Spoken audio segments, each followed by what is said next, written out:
violence in America has reached epidemic proportions. Today, all Americans are touched directly or indirectly by violent acts, and society has paid a large price for this trend. Our social and economic problems are often a direct result of crime. In the late 1980s and through the early 1990s, this was especially true for young Americans. The homicide victimization rate for 14 to 17-year-olds increased nearly 170% from 1985 to 1993. America's killers were becoming younger and younger. Yo, about last summer, I had a problem with one this kid I went to school with. And I seen him one day, I was talking to my girl, and I was like, yo, who you talking to? He was like, your girl.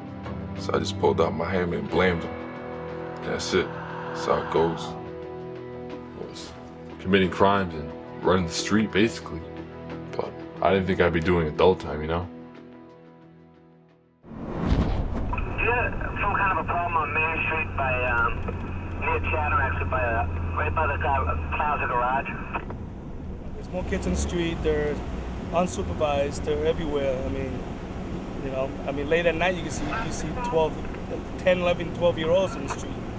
Before you never see that. They were home with the parents. Nowadays, parents just have no control.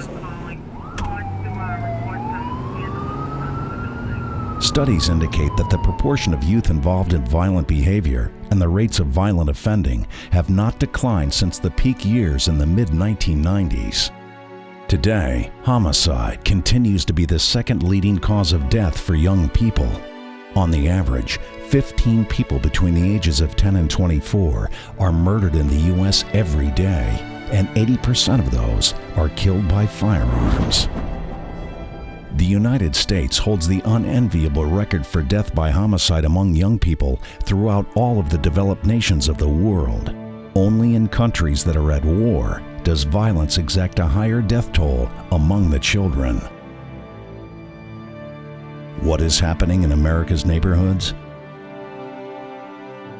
Teen violence seems to have a chokehold on the streets of our cities. Well, the police is one part of the, almost like the trifecta of solving these problems. The other is education, and the last being family. Well, we all know that the families in many cases are breaking down, and a lot of these young people just don't have a family background. They don't have any church connections, social connections otherwise. The police can no longer be an army of occupation. What they have to do instead is engage the public, get in, know these kids, speak with these kids, work with these kids, so we can get to them, so to speak, and just help them diffuse their issues with other people so that the guns and knives and other weapons don't come out in disputes. Is there an answer to this epidemic? Can law enforcement agencies, educational systems, and social service advocates, given the enormity of the task, address this national problem despite seemingly decreasing resources? We believe there is an answer. While searching for a new, more effective method of reaching at-risk youth, the producers of this program envisioned reaching out using a powerful and familiar medium: music video. In 1992, Too Smart for the Streets, a video produced with the assistance of high school students, helped teachers open discussions into the consequences of violent behavior. This new media-driven violence prevention tactic successfully enhanced their ability to resist the seduction of the gang culture by offering positive alternatives. In 1993, as a result of its innovative and effective approach, the effort was recognized with the Drug Fighter of the Year award, an award shared with Hollywood actor Charles Dutton. It was through the creation of this groundbreaking video that laid the foundation for what would later become the Live in Peace Project. Tonight, a Worcester police officer has come out with his own version of Cop Rock, a new rock video he hopes will turn kids away from the violence that rocks their neighborhoods.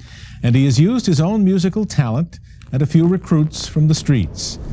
We involved youth from a very early stage in the production. We recognized that getting them involved from early on was key to the success of the program. They believe in this message. It's something that they want to hear. And our success in developing these new tools gave us reason to believe. We were optimistic. We knew that if we continued this type of programming, it would only get better and better and more effective, and that's what we're doing with this program. Live in Peace, a new broadcast quality music video, was produced in the summer of 1996. Using this media as a vehicle for reaching youth, the Live in Peace project continued to advocate positive living. The campaign focused on life skills such as conflict resolution and self-esteem improvement, while addressing the consequences of poor decision-making. The intent was to help young people gain the self-confidence to resist peer pressure. Just showing the video didn't seem to be enough.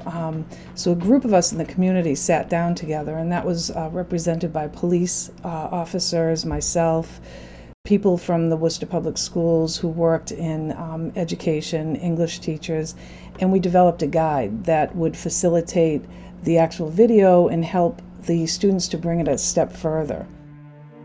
The Live in Peace music video broke new ground and distinguished itself from other prevention programs in many ways. Once evaluated, we were absolutely blown away by the results. Stop chewing panic on and face reality.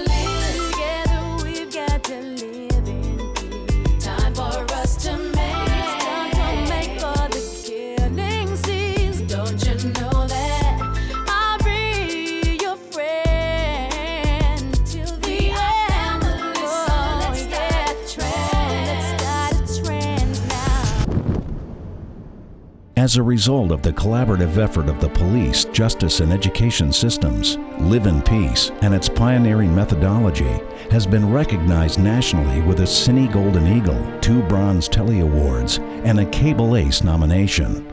Countless letters of recognition celebrating the effort of the production team were received. Most notable, a letter from the Office of the President of the United States of America, saluting the community partnership effort to help stop the threat of substance abuse.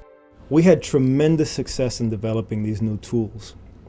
The fact that we had that type of reaction from the young people really made us believe that we should continue this type of programming. We are all affected. We are all affected. We are all affected. We are all affected. We are all affected. We are all affected. We are all affected. We are all affected. We are all affected.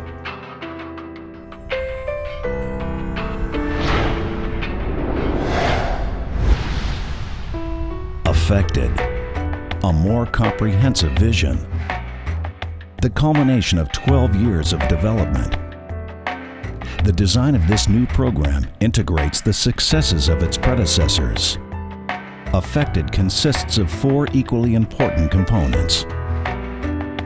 A documentary, filmed from concept to completion with youth working in concert with industry professionals. A fast-paced, cutting-edge music video. A compact disc of positive music created for post-classroom instruction support. A series of public service announcements dealing not only with drug use and gang violence, but with many of the other day-to-day issues faced by young people in their daily lives. We want to involve youth at every stage of the production, from the music video, the PSAs, and the production of the documentary. There is an incredible benefit of inspiring a new generation to be part of this medium.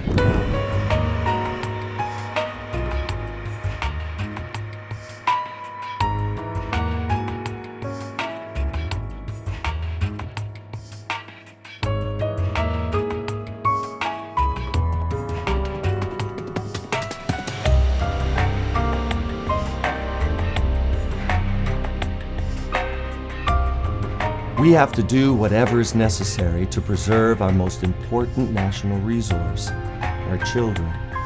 Your contribution to this effort can mean saving lives. We are all affected. Those that have the power to affect change also have the responsibility to do so.